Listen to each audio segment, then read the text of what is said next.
परम पूज्य देवाधिदेव 1008 श्री शांतिनाथ भगवान की जय। 24 तीर्थंकर भगवान की जय। मंगलम भगवान वीरो मंगलम गौतमो गणी मंगलम कुंद कुंदार्यो जयं धर्मोस्तु मंगलम सर्वमंगल मांगल्यम सर्व कल्याण कारकम प्रधानम सर्वधर्माणां जैनम जयतु शासनम जैनम जयतु शासनम। हरिवंश पुराण जी पढ़ रहे हैं ना हम। इसमें वसुदेव के बारे में पढ़ रहे थे कि वसुदेव की पत्नी को कोई राजा उठाकर ले गया था और वहां उसने अपनी बहन को छोड़ दिया था उसके रूप में बनाकर। तो वसुदेव को जब पता लगता है, बाद में पता लगता है कुछ दिन के बाद, तो एक समय वसुदेव वेगवती सहित शयन कर रहे थे। तब वेगवती का भाई वसुदेव को ले उड़ा, क्योंकि ये विद्याधर होते थे चौथे काल में, तो किसी को भी उठाकर और आकाश में चले जाते थे। तो वसुदेव के साथ तो बहुत बार हो चुका कि कोई भी विद्याधर उठाकर और ले जाता है आकाश में। तो फिर से उसको वसुदेव देव को लेकर उड़ गया। वसुदेव की नींद खुली तो विद्याधर को मुट्ठियों से मारा। तब उसने वसुदेव को आकाश से नीचे छोड़ दिया और वे गंगा में आकर गिरे। ये भी शुक्र है कि हर बार गिरते हैं तो नदी में गिरते हैं, जमीन पर नहीं गिरते। तो वहां एक विद्याधर विद्या साधन कर रहा था और वो उसके कंधे पर आकर गिर पड़े। विद्याधर के कुमार के प्रताप से विद्याधर की विद्या सिद्ध हो गई। जैसे ही वो गिरे उसको विद्या सिद्ध हो गई। तब उसने वसुदेव को प्रणाम किया और अपने नगर चला गया। फिर विद्याधरों की कन्या वसुदेव को विजयार्थ पर्वत पर ले गई। वहां नभस्थल नाम के नगर में विद्याधरों ने 5 प्रकार के पुष्पों की वर्षा की। सूर्य रथ के समान दैदीप्य रथ पर आरूढ़ करके वसुदेव ने अनेक वादित्रों के उत्सव से नगर में प्रवेश किया। वहां उन्होंने मदन वेगा, जो राजकुमारी थी, उससे उनका विवाह हुआ। वह कामदेव के समान सुंदर थी। एक दिन वसुदेव ने मदन वेगा से प्रसन्न होकर कहा, तू वर मांग। तब उसने वर मांगा कि मेरा पिता शत्रु के बंधन में है, शत्रु ने बांधा हुआ है, उनको छुड़ा लो। वसुदेव ने मदन वेगा के भाई दधिमुख से पूछा कि तुम्हारा पिता किसके बंधन में है और कैसे छूट सकता है। तब उसने पिता को छुड़ाने के लिए सारा वृत्तांत वसुदेव से कहा कि हे कुमार, नमी विद्याधर के वंश में अनेक राजा हुए। एक राजा अरिंजेपुर का स्वामी मेघनाद हुआ। उसकी पद्मश्री नाम की कन्या हुई। उसको किसी निमित्त ज्ञानी ने कहा कि ये कन्या चक्रवर्ती की पत्नी बनेगी। स्त्री रत्न मतलब पटरानी बनेगी। नभस तिलक नगर के राजा वज्रपाणि ने पद्मश्री को बहुत बार मेघनाद से मांगा, लेकिन उसने नहीं दी। तब कन्या न मिलने से वज्रपाणि विद्याधर को क्रोध आ गया, परंतु मेघनाद को वो जीत नहीं सका और नगर में गया। फिर मेघनाद ने केवली भगवान के पास जाकर पूछा कि हे प्रभु, मेरी बेटी का पति कौन बनेगा। तब भगवान केवली की दिव्य ध्वनि में आज्ञा हुई, जो हस्तिनापुर में कुरुवंश के अधिपति राजा कार्त्य वीर्य महाबलवान है, उसने कामधेनु के लिए यमदाग्नि नाम के तपस्वी को मार दिया। तब यमदग्नि के पुत्र परशुराम ने कार्त्य वीर्य को मार दिया। उस समय कार्त्य वीर्य की रानी तारा गर्भवती थी। वो किसी तरह वहां से निकलकर कौशिक नाम के तापस के आश्रम में उसकी शरण में पहुंची। वहीं उसने चक्रवर्ती को जन्म दिया। वह चक्रवर्ती क्षत्रियों के नाश करने वाले परशुराम का निवारण हारा है। कौशिक तापस के आश्रम में माता ने पुत्र को भूमि पर जना था, इसीलिए उसका नाम सुभूमि रखा। सुभूमि कौशिक के आश्रम में ही पले बढ़े। वहां किसी तरह का कोई डर नहीं था, लेकिन माता को संदेह था कि शत्रु बहुत प्रबल है, कभी तापस को मारकर मेरे पुत्र को ना मार दे। ये बात मेघनाद को केवली भगवान बता रहे हैं ये सारी बात। तो वही सुभूमि परशुराम को मारने वाला षटखंड का स्वामी थोड़े ही दिन बाद तुम्हारी पुत्री का पति बनेगा।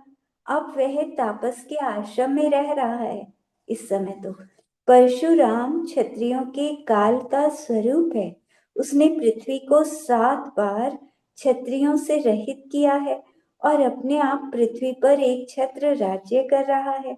जैसे जैसे सुभूमि बड़ा हो रहा है, तो परशुराम के घर में अनेक उत्पात हो रहे हैं। तब परशुराम ने निमित्त ज्ञानियों से पूछा कि मुझे आश्चर्य है, ये उत्पात मेरे घर में क्यों हो रहे हैं। तब निमित्त ज्ञानियों ने कहा कि कहीं पर तुम्हारा शत्रु जन्म ले चुका है, वो धीरे धीरे बड़ा हो रहा है। तब परशुराम ने पूछा, ये कैसे पता चलेगा। तब उन्होंने कहा कि तुमने बहुत सारे क्षत्रियों को मारा है, उनकी दाढ़ जिसके भोजन करते समय छीर हो जाए, वही तुम्हारा प्रबल शत्रु है। तो यह वार्ता सुनकर परशुराम ने शत्रु को जानने की इच्छा से क्षत्रियों की दाढ़ इकट्ठी करके पात्र में भरकर दानशाला में रखवाई। जब कोई भोजन करने वाले वहां आए तो ये पात्र उनको दिखाए जाते थे, मगर किसी के दिखाने से भी कुछ भी नहीं हुआ। अब सुभूमि वहां जाएगा, तब वो क्षीर हो जाएगी, तो जीवने का थाल वो सुदर्शन चक्र बन जाएगा। तब सुभूमि परशुराम को हनेगा। ये बात मेघनाद विद्याधर सुनकर केवली भगवान की वंदना करके हस्तिनापुर गया। तापस के आश्रम में जाकर उसने सुभूमि को देखा, जो चक्रवर्ती बनने वाला है आगे। वह शस्त्र और शास्त्र विद्या में महाप्रवीण है। मतलब देखो कि कर्मों का उदय कैसा होता है। कहा तो पिता की मृत्यु होने से बचपन से तापसी के पास रहा, और यही आगे चलकर चक्रवर्ती राजा बन जाएगा। तो शस्त्र और शास्त्र विद्या में ये महाप्रवीण है और सूर्य के समान दैदीप्यमान है। सुभूमि को मेघनाद ने देखा। तब मेघनाद ने सुभूमि को एकांत में ले जाकर सारी बात बताई कि इस तरह से अरिहंत भगवान ने बताया है तुम्हारे लिए, तुम शत्रु के नाशक हो, इसीलिए अब तुम पुरुषार्थ करो। सुभूमि मेघनाद के साथ शत्रु के घर में आया। उसको दाम के आसन को बिछाकर भोजन के लिए वहां बिठाया गया और भोजन करते हुए क्षत्रियों की दाढ़ दिखाई, तो उसके प्रभाव से वे दाढ़ क्षीर रूप बन गई।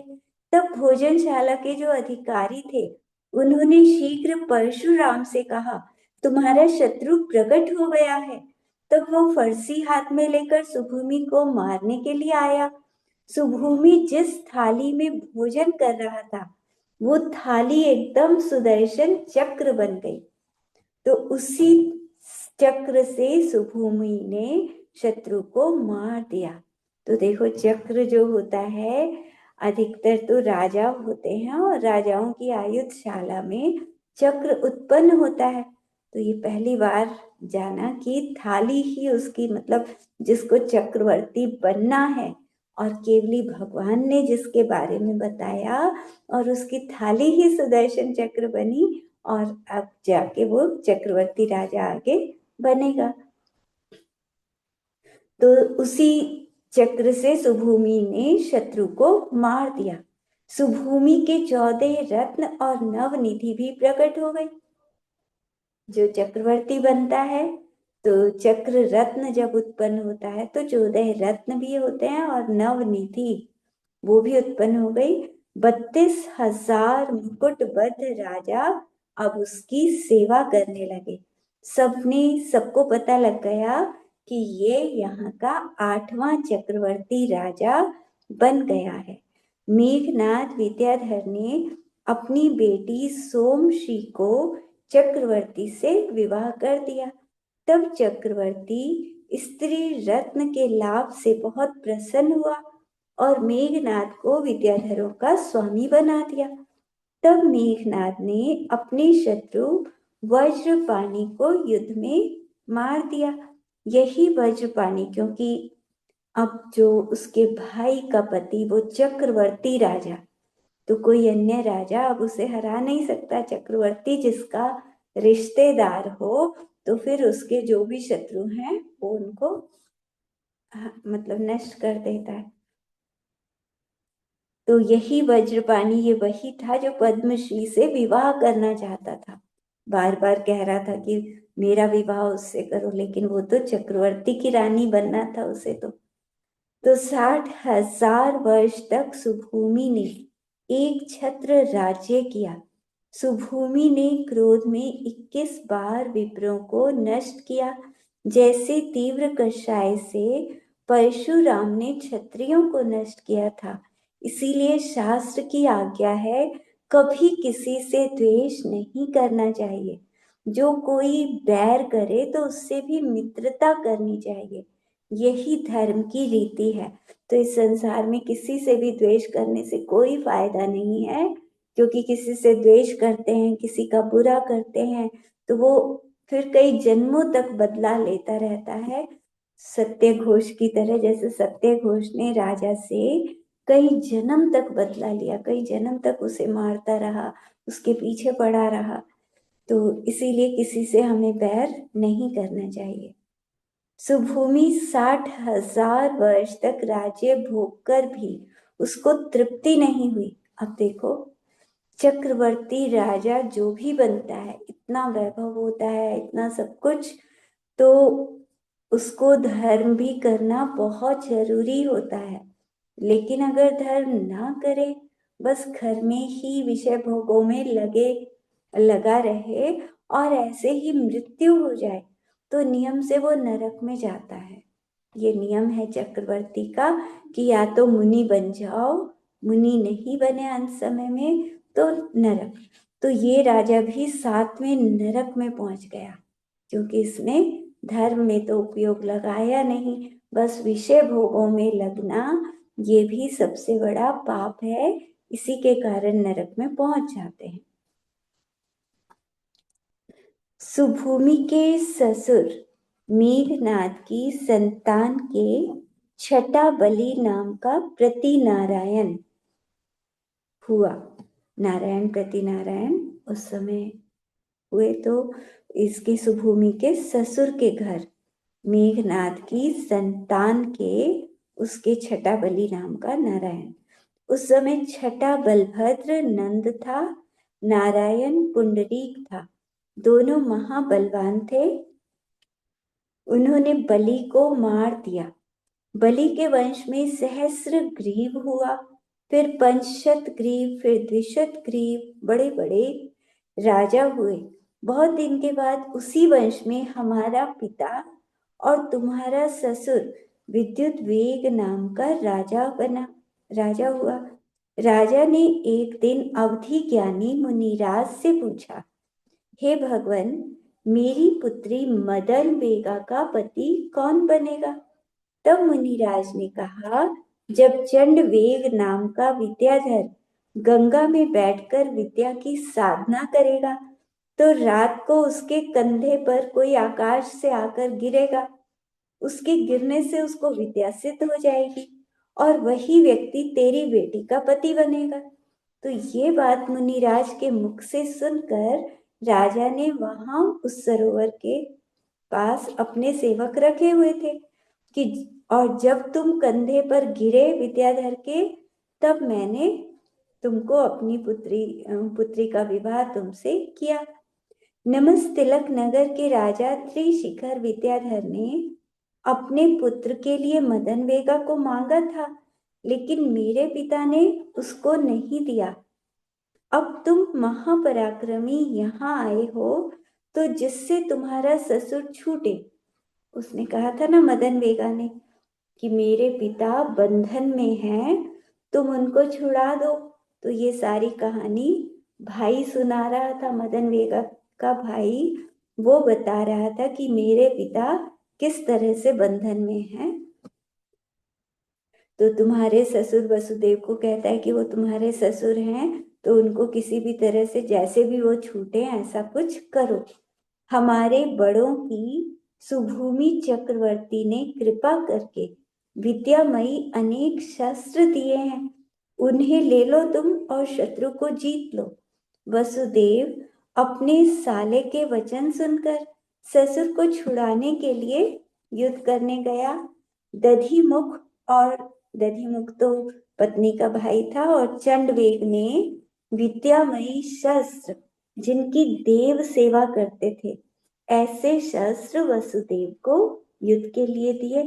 ब्रह्म शस्त्र, फिर लोकोत्पादन नाम का दिव्य अस्त्र, आग्नेय नाम का अस्त्र, वारुण नाम का शस्त्र, महेंद्र नाम का शस्त्र, वैष्णवा शस्त्र, यमदंड ईशान शस्त्र, स्तंभ नाम का शस्त्र, मोह नामक शस्त्र, वायव्य नामक शस्त्र, नृभण नामक शस्त्र, बंध नामा, मोक्षण, विशल्य, व्रण, संरोहन, सर्वशास्त्र छादन, छेदना, इस तरह बहुत सारे शस्त्र दधिमुख और चंडवेग ने वसुदेव को दिए ताकि पिता को वो छुड़ा सके।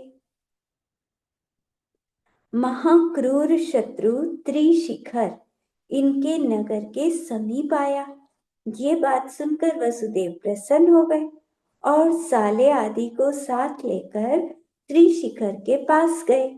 विद्याधरों के बीच में वसुदेव ऐसे लग रहे थे जैसे देवताओं के बीच में इंद्र आ रहा हो। दोनों सेना के वादित्रों के शब्द आकाश में गूंज रहे थे।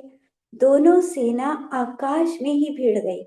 विद्याधर थे तो जमीन की जरूरत नहीं थी, आकाश में ही युद्ध होने लगा। उधर एक विद्याधर और इधर दूसरा विद्याधर। फिर चंडवेग ने त्रिशिखर के अंगार, बैगार, नीलकंठ आदि पुत्रों को जीत लिया। वसुदेव रथ में बैठे हैं, उनमें महातेजस्वी घोड़े जुते हुए हैं।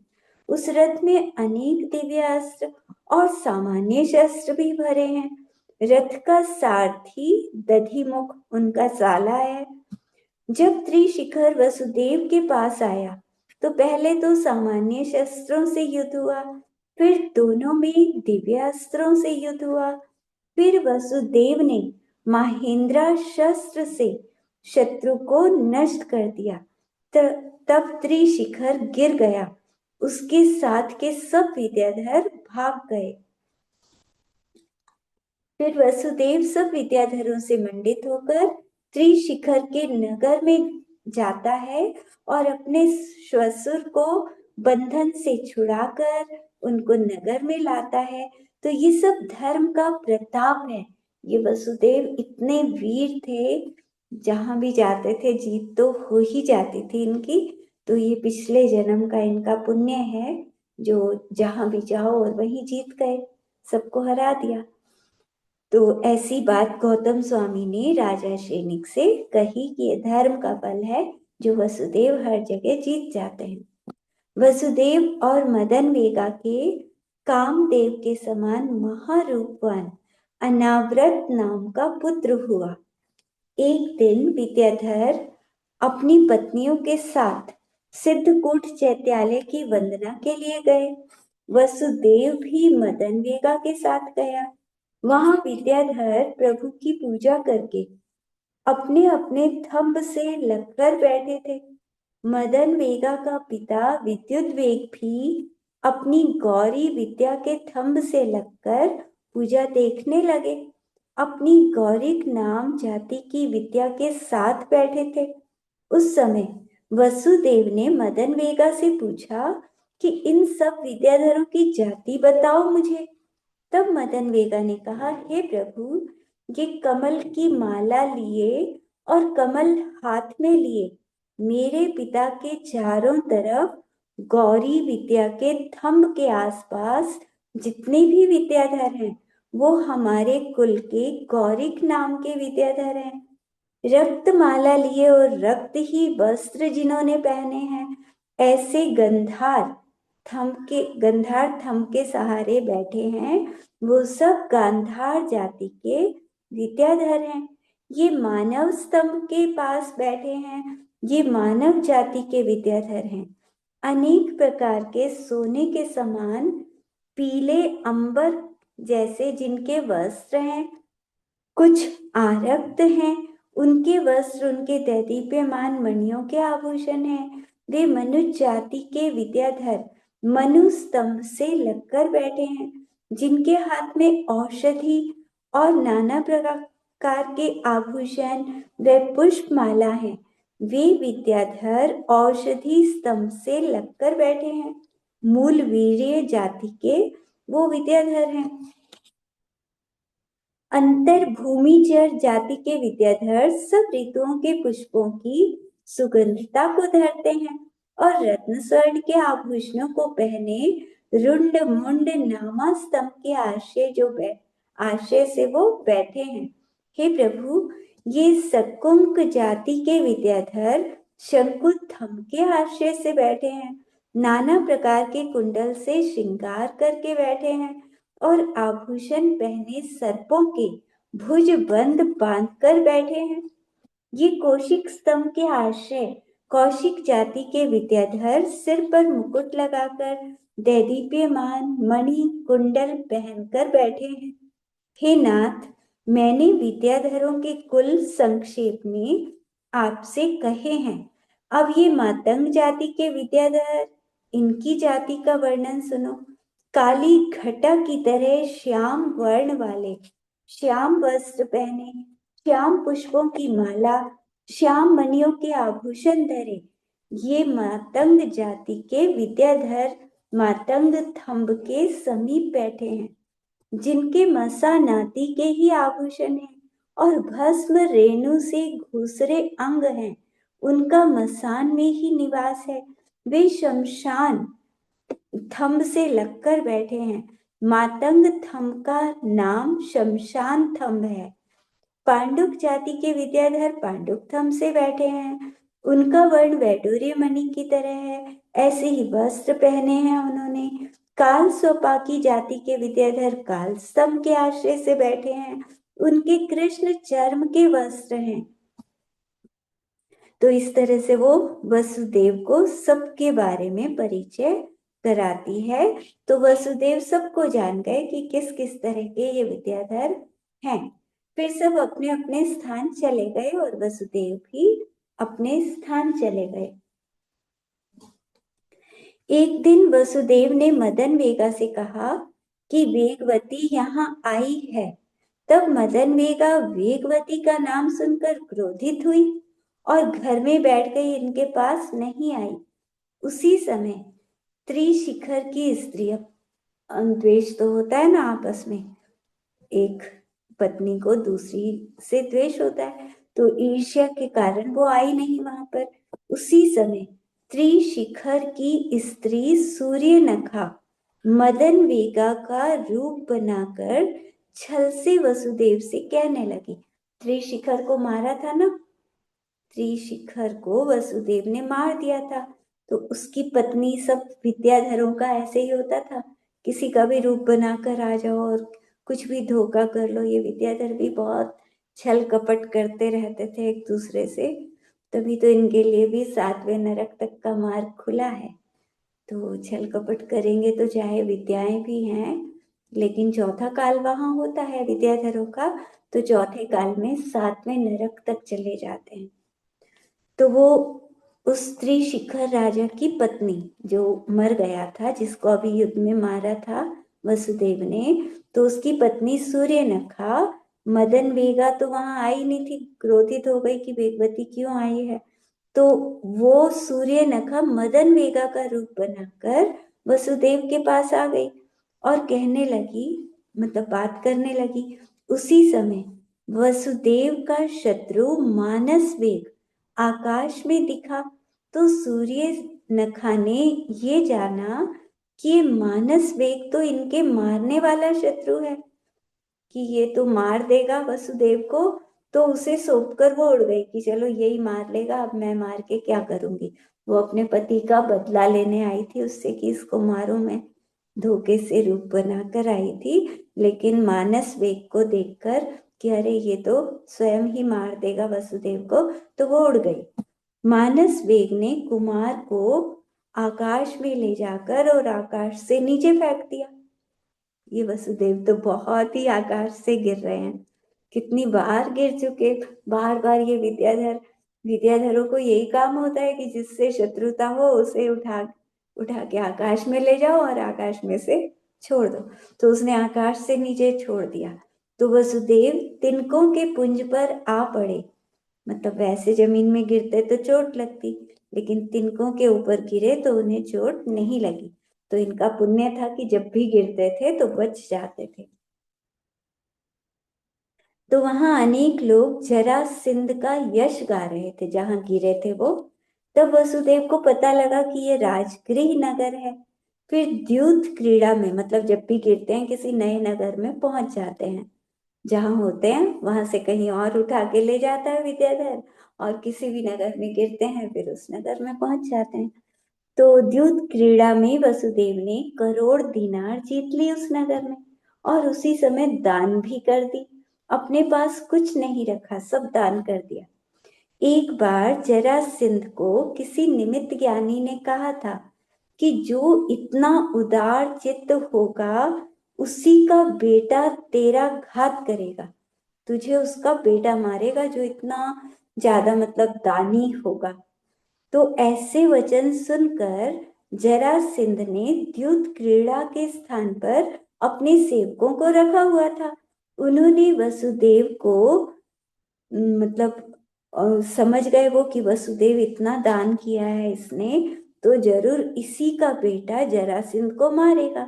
तो उन्होंने वसुदेव को पहाड़ के ऊपर से बहुत ऊपर ले जाकर और वहां से नीचे फेंक दिया, ताकि ये तत्काल मर जाए, जिंदा बचे ही ना। लेकिन जिसका आयु कर्म है उससे कोई कितना भी मारने की कोशिश करे वो मार नहीं सकता। तो उसी समय उनकी जो वेगवती पत्नी थी वो वहां से जा रही थी, वो तो विद्याधरी थी। तो रास्ते में से ही उसने पकड़ लिया, नीचे गिरने ही नहीं दिया और पकड़ के ले गई। तब वसुदेव ने देखा कि अरे ये वेगवती है, इसने मुझे बचाया। तो मन में सोचने लगे, जैसे चारुदत्त को वो भैरुंड पक्षी लेकर उड़ गया था, ऐसे मुझको भी अनेक बार लेकर उड़ जाते हैं, बार बार लेके उड़ जाते हैं ये विद्याधर उस भैरून पक्षी की तरह। कभी कोई उठाकर लेके उड़ जाता है, कभी कोई उठाकर, और अब पत्नी लेके उड़ गई। तो मुझे उपसर्गों में कमी ना रही। कितने उपसर्ग आए हैं वसुदेव के ऊपर, हर जन मतलब एक ही जन्म में इतनी बार आकाश से गिर रहे हैं, कोई भी उठा के उड़ जाता है। ये विद्याधर चौथे काल में जीवन में भी कितनी परेशानियां होती है। ठीक है धर्म होता है चौथे काल में, लेकिन जिनका कर्म का उदय ऐसा हो, ये विद्याधर कैसे कैसे शत्रु बन जाते हैं। और अगर किसी से शत्रुता है तो वो छोड़ते ही नहीं, बस बार बार उपसर्ग आ रहे हैं उनके ऊपर। तो वो सोचते हैं कि ये बंधुओं का संबंध और भोग संपत्ति सब दुख देने वाली है। मतलब परिवार बनता है, जैसे विवाह करते हैं, जिस पत्नी से विवाह किया फिर उसके शत्रु वो उठा के ले जाते हैं। मतलब हर जगह कोई ना कोई शत्रु विवाह के कारण ही तो बन रहे थे। अगर वो विवाह नहीं करते तो वो शत्रु क्यों बनते। किसी से विवाह किया किसी नगर में, तो उसके पिता का जो शत्रु है, उसका जो शत्रु है, वो उठा के वसुदेव को ले जाता था। तो शत्रुता के कारण ही बार बार आकाश में इनको उठाकर ले जा रहे थे अभी तक। तो वो यही सोचते हैं कि ये भोग संपत्ति सब दुख देने वाली है, कुछ नहीं रखा संसार में। लेकिन ये प्राणी फिर भी समझता नहीं है। पुण्य पाप का कर्ता ये एक ही जीव है। मतलब ये कर्म भी तो उन्होंने ही किया था ना। पिछले जन्म में पता नहीं ऐसा कौन सा कर्म बांधा कि बार बार उनको उठा कर ले जाते हैं और आकाश में से फेंकते हैं। तो जरूर उन्होंने किसी को फेंका होगा पिछले जन्म में बहुत बार, तो उन्हें बार बार आकाश से गिरना पड़ रहा है। अब ऊपर से गिरेंगे, कष्ट तो होता ही है ना, चाहे पानी में गिरे चाहे कहीं भी गिरे, कुछ तो मतलब वो तो होता ही है। तो पुण्य पाप के फल, सुख दुख का भोगता अकेला ही जीव है, अकेला ही अपने पुण्य पाप के फल को भोगता है। सुख दुख जैसा करता है वैसा फल मिलता है। जन्म अकेला होता है इसका, मरण अकेला होता है इसका, कोई साथी नहीं। तब भी ये परिवार में राग करता है। वही धीर पुरुष सुखी हैं जिन्होंने आत्म कल्याण किया, जो समस्त भोगों भोग को छोड़कर मोक्ष मार्ग में लगते हैं। हम जैसे तृष्णा रूपी लहर में डूब पाप कर्म के कारण हारे संसार समुद्र में बार बार झकोले खा रहे हैं। तो धन्य है वो जो आत्मा में लग गए, और मेरे जैसे को देखो कि पाप कर्म के उदय बार बार आते रहते हैं और बार बार मुझे कोई भी नीचे गिराता रहता है, जैसे समुद्र में कोई झकोले खा रहा हो। इस तरह वसुदेव ने चिंतन किया और वेगवती काफी दूर जाकर फिर आकाश से उतरकर वसुदेव को निकालती है। पति मतलब किसी चीज में बंद करके उन्हें फेंका था ऊपर से, तो अब उसको पता नहीं था कि मैंने किसको पकड़ा है।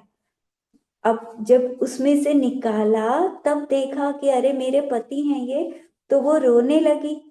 तब वसुदेव ने उसे चुप कराया। फिर वसुदेव ने वेगवती से पिछली सब बातें पूछी। तब वो कहने लगी कि जब तुमको शत्रु लेकर उड़ गया था तो मैंने दोनों श्रेणी में, सारे नगरों में, वन में, सब जगह तुमको ढूंढा, सारा भरत क्षेत्र देख लिया, लेकिन तुम कहीं नहीं मिले। तब ढूंढते ढूंढते तुम्हें मदन वेगा के पास देखा। उसको वियोग ना हो, ताकि वो दुखी ना हो, ये सोचकर मैं आपको देखती रही। फिर त्रिशिखर की पत्नी सूर्य नखा वो तुमको हर कर ले गई, क्योंकि तुमने उसके पति को मारा था, इसीलिए तुमसे बैर रखकर उसने तुमको मानस वेग को दे दिया मारने के लिए। उसी मानस वेग ने तुम्हें आकाश से, पर्वत के ऊपर से नीचे फेंकवाया था ताकि तुम मर जाओ। नहीं, मानस वेग ने तो आकाश से नीचे डाला था, तो तुम राजगृह के वन में तिनकों पर गिर गए थे। वहां जरासंध के सेवक, उन्होंने तुम्हें पर्वत से नीचे फेंका किसी चीज में बंद करके, तो मैं वो चीज यहाँ ले आई। अब तुम श्रीमंत पर्वत पर बैठे हो। मतलब अब देखो, इस शास्त्र को पढ़कर कहीं ना कहीं शिक्षाएं तो मिलती है ना, कि वसुदेव और इनके ऊपर कितने संकट आ रहे हैं। वैसे बहुत सुंदर और सब कुछ अच्छा और ताकतवर इतने हैं, सबको हरा रहे हैं, पुण्य भी साथ में है इनके, लेकिन पाप भी साथ साथ चल रहा है। बार बार आकाश से गिरना, बार बार इनके मतलब कोई ना कोई शत्रु उठाकर ले जा रहा है। तो ये सब सोचकर हमें घबराना नहीं चाहिए। कभी हमारे ऊपर कर्मों के उदय आए तो उस समय इन वसुदेव को याद कर लेना कि देखो उनके ऊपर कैसे कैसे कर्म उदय में आए, इतने सुंदर और इतने ताकतवर होते हुए भी विद्याधर उनको उठा उठा कर ले जा रहे हैं और नीचे फेंक रहे हैं। तो हमारे तो कर्म बहुत कम है, इतने बुरे तो नहीं होते। थोड़े बहुत कर्म आए तो घबराना नहीं चाहिए उसमें। चौथे काल में भी कर्मों का उदय चलता ही रहता है जीवों के साथ। तो वो कहती है कि अब तुम श्रीमंत पर्वत पर बैठे हो और इस पर्वत पर पंचनंद नाम का तीर्थ है। ये सारी बात वेगवती वसुदेव से कहती है। अब वो वहीं पर रुक गए। तो एक दिन वसुदेव हिमंत पर्वत पर अपनी इच्छा से गमन कर रहे थे। वहां एक विद्याधर की कन्या को नागपाश से अच्छी तरह से बंधा हुआ देखा उसने, वसुदेव ने। तब कुमार ने दयालु चित्त से उस कन्या को नागपाश से छुड़ा दिया। तब वह विद्याधरी बंधन से मुक्त होकर वसुदेव को नमस्कार करके कहने लगी, हे नाथ, आपके प्रसाद से मुझे विद्या सिद्ध हुई है, इसीलिए मेरे तुम ही पति हो। मैं गगन वल्लभ नगर के राजा विद्युत दंष्ट वंश में उपजे राजा की बेटी बाल चंद्रा हूँ। मैं नदी के किनारे पर विद्या साध रही थी, तो एक विद्याधर जो शत्रु था, वो मुझे नागपाश से बांधकर चला गया। आपने मुझे नागपाश से छुड़ा दिया। पहले हमारे वंश में केतुमती नाम की कन्या भी इसी तरह से विद्या साधती थी, तो उसे भी किसी विद्याधर ने बांध दिया था।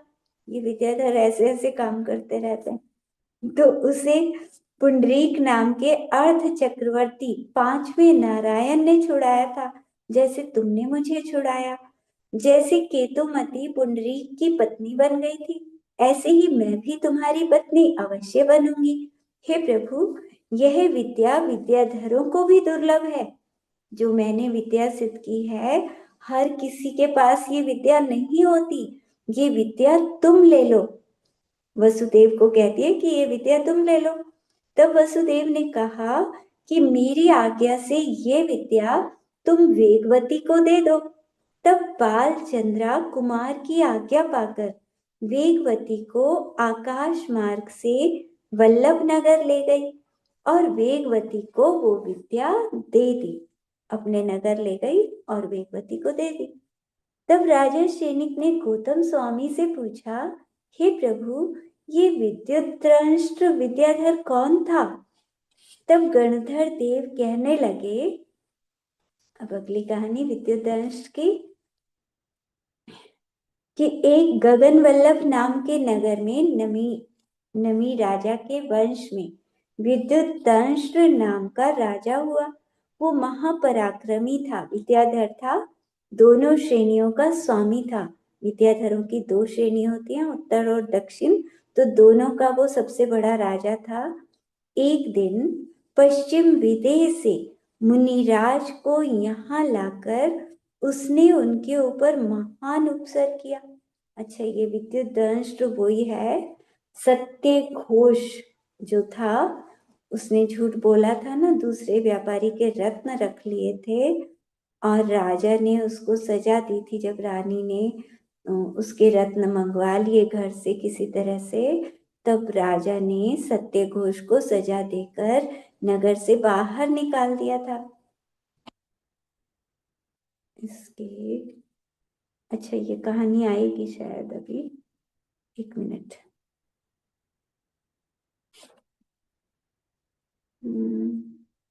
हाँ, इसमें आ रही है कहानी, चलो मुझे सुनाने की जरूरत नहीं है, यही कहानी आएगी इसमें।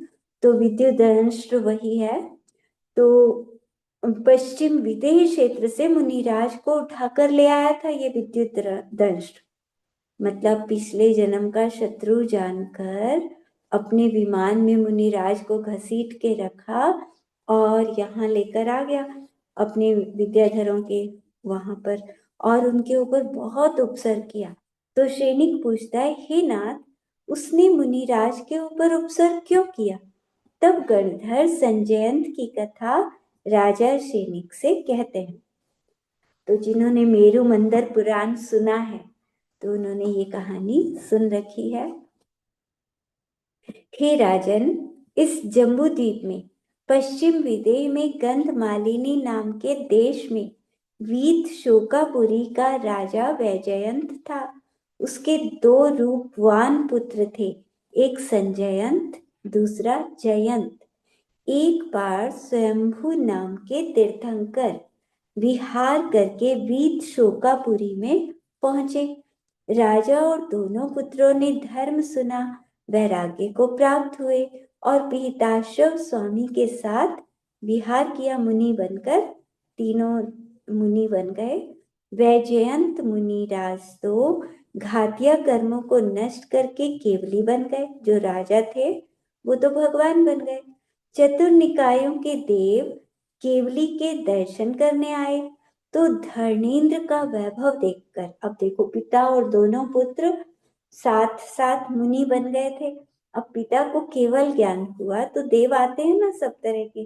तो धर्मेंद्र को जब छोटे वाले मुनिराज एक बड़े पुत्र थे, एक छोटे पुत्र थे उनके।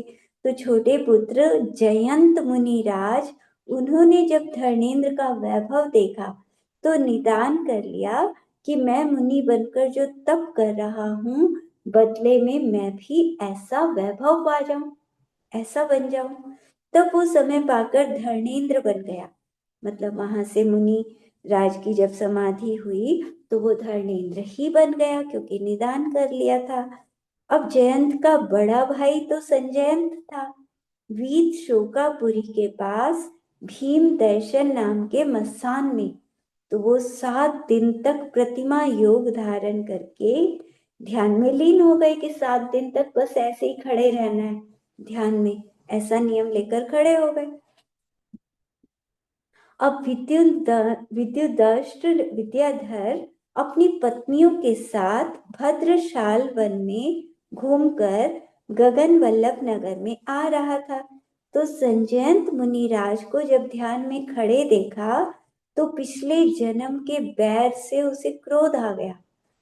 तो विद्या के बल से उनको वहां से उठाकर ले गया और भरत क्षेत्र के विजयार्थ पर्वत की दक्षिण श्रेणी के पास एक वरुण नाम का पर्वत है, जहां 5 नदियों का संगम हुआ है। तो मुनिराज को रात में लाकर वहां डाल दिया। स्वयं घर जाकर सुबह सब विद्याधरों को इकट्ठा करके ले आया और बोला, उनको बुलाया और बोला कि मुझे आज रात को स्वप्न आया है कि एक राक्षस बहुत बड़े शरीर वाला हम सबको नष्ट करने आया है। विदेह क्षेत्र के मुनिराज थे ना वो, विदेह क्षेत्र में तो 500 धनुष का शरीर होता है।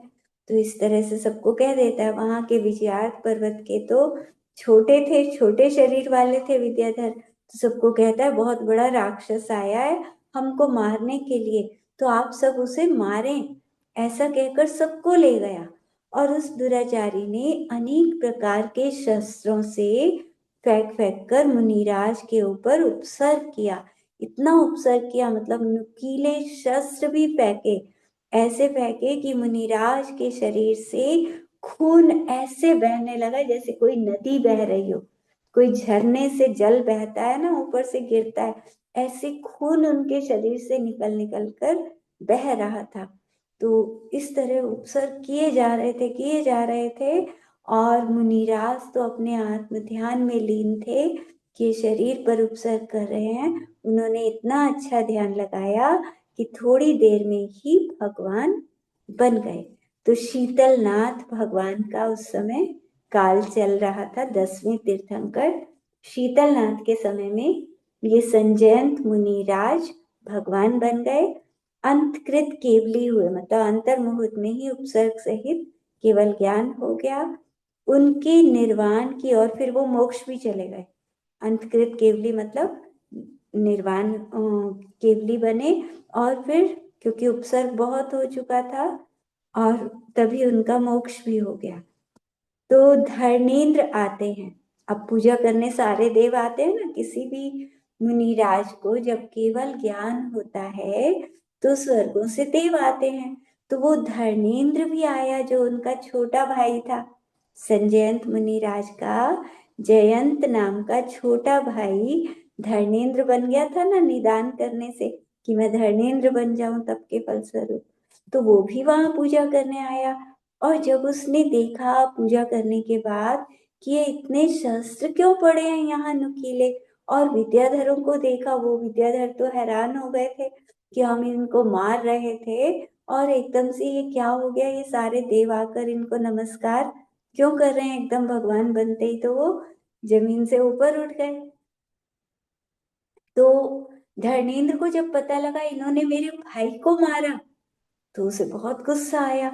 उसने सारे विद्याधरों को नागपाश में बांध लिया और उनकी सारी विद्याएं छीन ली और सबको समुद्र में डुबाने के लिए तैयार हो गया कि इन सबको छोड़ूंगा नहीं, इन्होंने मेरे भाई पर उपसर्ग किया, सबको समुद्र में डुबा दूंगा, मर जाएंगे ये सब।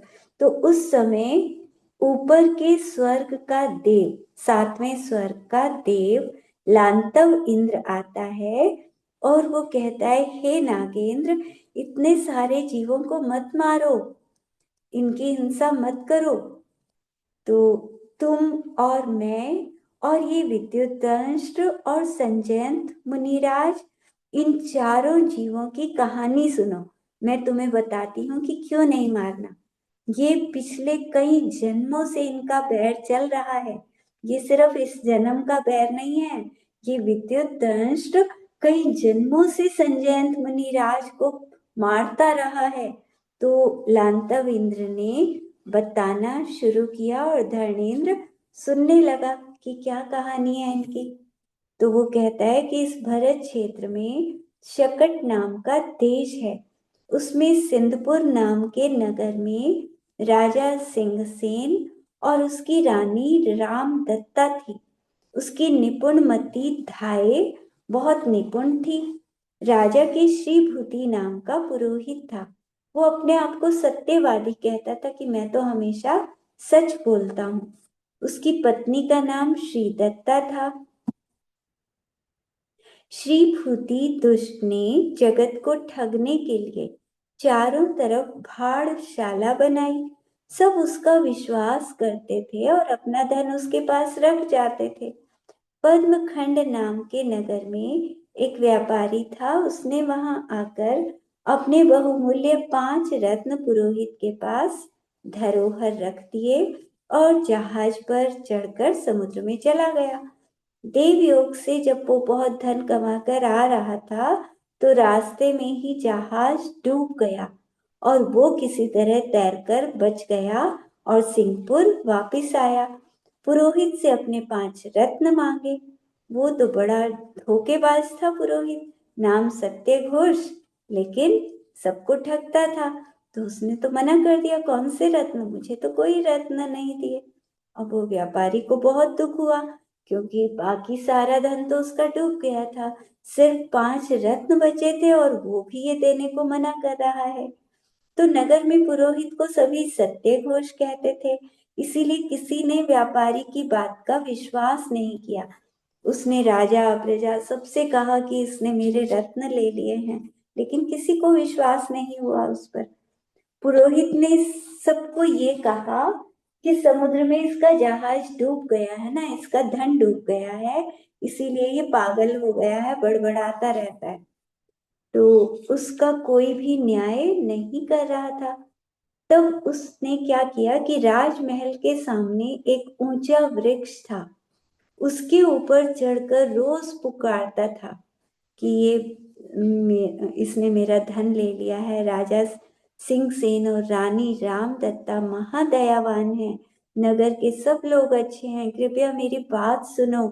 मैंने इसी महीने के कृष्ण पक्ष में श्रीभूति को सत्यवादी जानकर 5 रत्न दिए थे, लेकिन वो अब मुझे वापस नहीं दे रहा।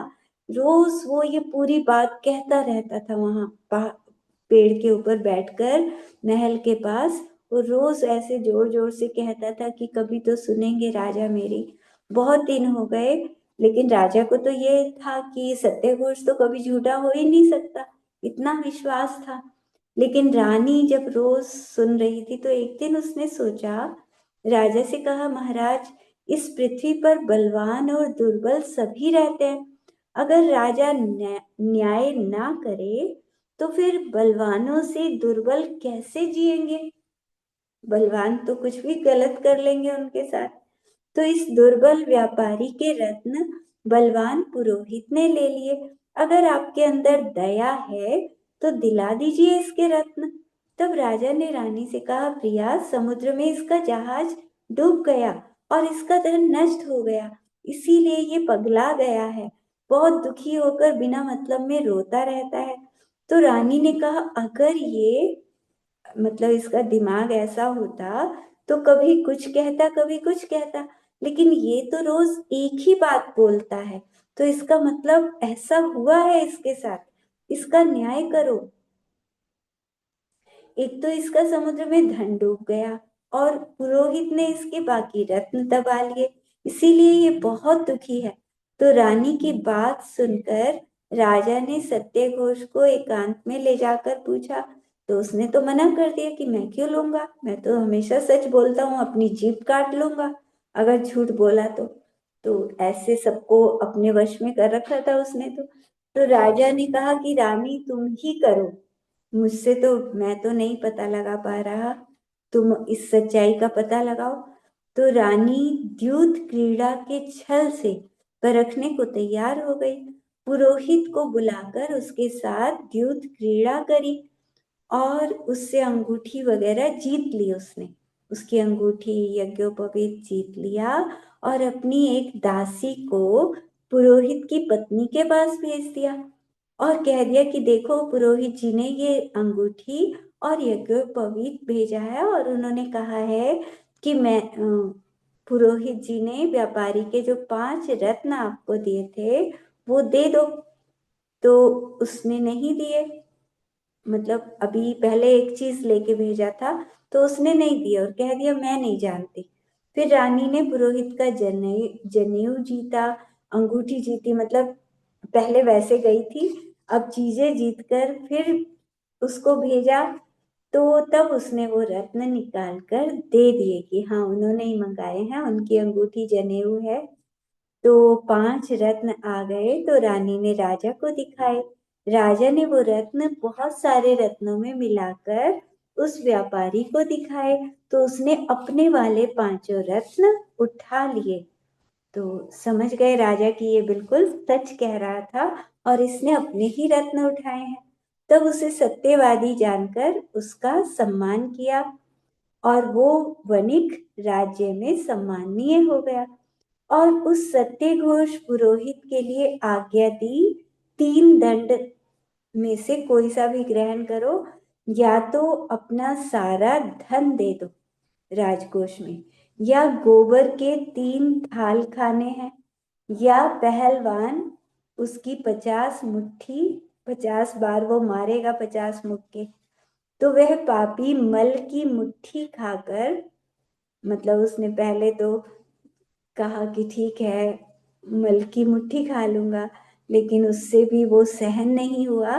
तो आखिर में राजा ने उसका सारा धन अपने खजाने में रखकर और उसे निकाल दिया नगर से। तो इससे उसको बहुत ज्यादा आर्त ध्यान हुआ और राजा से बैर हो गया कि राजा ने मेरा सारा धन रखकर, राजा ने तो न्याय किया था, उसको न्याय दिलाया था, उसका धन उसे दिलाकर और इसको सजा दी थी। राजा तो अपना काम कर रहा था, जो राजा का कर्तव्य है वो किया।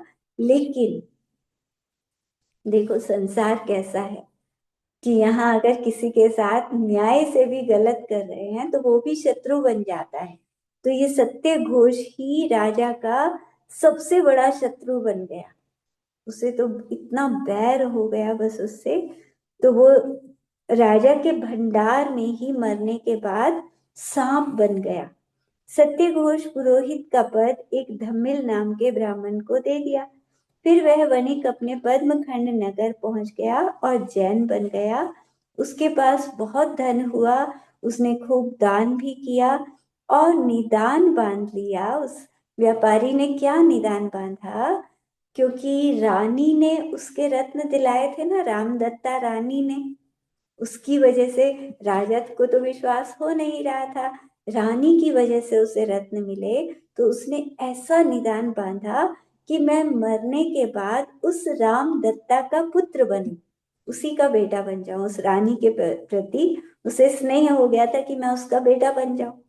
वणिक पत्नी सुमित्र दत्ता उसके इस विरोध को करके मरकर व्याघ्री बन गई, उसकी पत्नी व्याघ्री बनी। वणिक साधुओं के दर्शन के लिए पर्वत पर गया तो उसे वहां पर व्याघ्री ने खा लिया, मतलब वो हमेशा उसका विरोध करती थी पत्नी, तो वो मरकर पहले व्याघ्री बन गई। और ये जो व्यापारी था ये मुनिराज के दर्शन करने गया था पर्वत पर, तो वहां वही व्याघ्री जो उसकी पत्नी थी, पत्नी ने ही पति को खा लिया। तो वो मरकर रानी रामदत्ता का बेटा बन गया, सिंह चंद्र नाम का पुत्र बना। रानी को इससे बड़ा प्रेम था। सिंह चंद्र चंद्र का दूसरा भाई पूर्ण चंद्र बना। तो 2 भाई ये हो गए। ये कहानी तो अभी बड़ी है, तो हम कितनी बड़ी है, एक मिनट, चलो देखते हैं। चलो पढ़ लेते हैं, थोड़ी सी और, 5 मिनट और रह रहे हैं। तो एक दिन राजा सिंहसेन भंडार में गया जब, तो बैर भाव से, वहां वो सांप बन के बैठा था ना सत्यघोष, तो सांप ने उसको डस लिया। तब गरुड़ दत्त ने, जो गरुड़ मंत्र का धारक था, उसने मंत्र से गंधन जाति के सारे सांप बुलाए, तो वे वहां आए।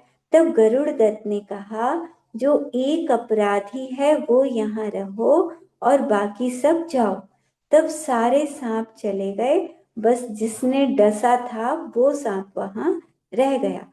तो गरुड़ दत्त ने उसे कहा, हे दुष्ट, तू अपना विष शीघ्र खींच, नहीं तो अग्नि में प्रवेश कर। या तो राजा को तूने डसा है तो उससे विष वापस निकाल, नहीं तो अग्नि में प्रवेश कर जा।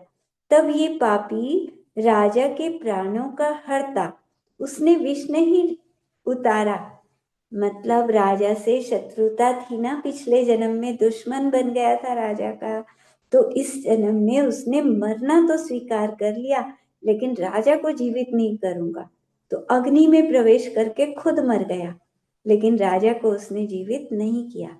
तो मरकर वो चमरी मृग बना। राजा सिंहसेन मरकर शल्यकी वन में हाथी बन गया। राजा सांप ने काट लिया था तो मरकर हाथी बना। धम्मिल, जो सत्य घोष के पुरोहित पद का धारक था, मतलब सत्य घोष की जगह धम्मिल को पुरोहित बनाया था, तो वो भी मरकर उसी वन में बंदर बन गया। पिता के बाद सिंहचंद्र राजा बना। राजा की मृत्यु होने के बाद सिंहचंद्र, जो व्यापारी जिसने निदान किया था कि मैं रामदत्ता का बेटा बन जाऊं, तो वो बेटा जो सिंहचंद्र था वो राजा बन गया, और छोटा भाई युवराज बन गया। रानी रामदत्ता का पिता पोदनपुर का राजा सुपूर्ण था। उसकी रानी हिरण्यवती थी। दोनों जैन थे। रामदत्ता के पिता ने राहुभद्र मुनि के निकट मुनि दीक्षा ले ली, और माता हिरण्यवती भी आरिका बन गई। रामदत्ता की माता आरिका ने अपने पति मुनिराज से सुना कि राजा सिंहसेन तो सांप ने उसे काट लिया था, तो मरकर वो हाथी बन गया है, और 5 रत्न वाला वो व्यापारी जिसके 5 रत्न रामदत्ता ने दिलाए थे, वो मरकर रामदत्ता का बेटा बन गया है सिंहचंद्र, और वो ही इस समय राज्य कर रहा है। माता पुत्र से बहुत मोह करती है, इसीलिए उसको वैराग्य नहीं आ रहा। ये सब केवली भगवान, मतलब उनके मुनिराज से, अवधि ज्ञानी मुनिराज बता रहे थे, तो उनसे सुनी उसने। रामदत्ता की माता ने ये सारी बातें मुनिराज से सुनी, तो पुत्र के मोह मोह के कारण रामदत्ता, उसको वैराग्य नहीं आ रहा। ये बात सुनकर आरिका अपनी बेटी रामदत्ता को संबोधन करने गई। तब रामदत्ता भी माता के निकट आरिका बन गई। फिर उसने मोह छोड़ा और आरिका दीक्षा ले ली। राजा सिंहचंद्र भी स्वामी, मतलब वो भी एक मुनिराज के पास गए और मुनि बन गए। राजा को भी जब ये सारी बातें पता लगी, ऐसे ऐसे कि राजा सांप हाथी बन गया, हमारे पिता हाथी बन गए, और मैं पिछले जन्म में व्यापारी था और मेरे 5 रत्न इन्होंने दिलाए थे, तो ये सारी बातें उनको पता लग गई, तो वो भी मुनिराज बन गए। अब छोटा भाई पूर्णचंद्र वो राज्य करने लगा। सिंहचंद्र मुनिराज तपस्या करके चारण रिद्धि प्रकट हो गई उनको, अवधि ज्ञान भी प्रकट हो गया। रामदत्ता आरिका ने मुनिराज सिंहचंद्र को नमस्कार किया, उसी का बेटा था, तो लेकिन अब मुनिराज बन गए थे वो चारण रिद्धिधारी मुनिराज, तो उनको नमस्कार करके अपने और अपनी माता व पुत्र के पिछले जन्म पूछे। तब मुनिराज ने उनके पिछले जन्म बताने शुरू किए। तो ये हम कल पढ़ेंगे, उनके पिछले जन्म आगे के कहानी जो अभी हमारी चल रही है, ये थोड़ा सा रिवीजन करके कल आगे पढ़ते हैं। जावानी विज्ञान ते सूझे लोकालोक, सोवानी मस्तक चढ़ो सदा ते थो। खींचिन वाणी भारती तुही जपु दिन रैन, जो तेरी शरणा गहे सो पावे सुख चैन।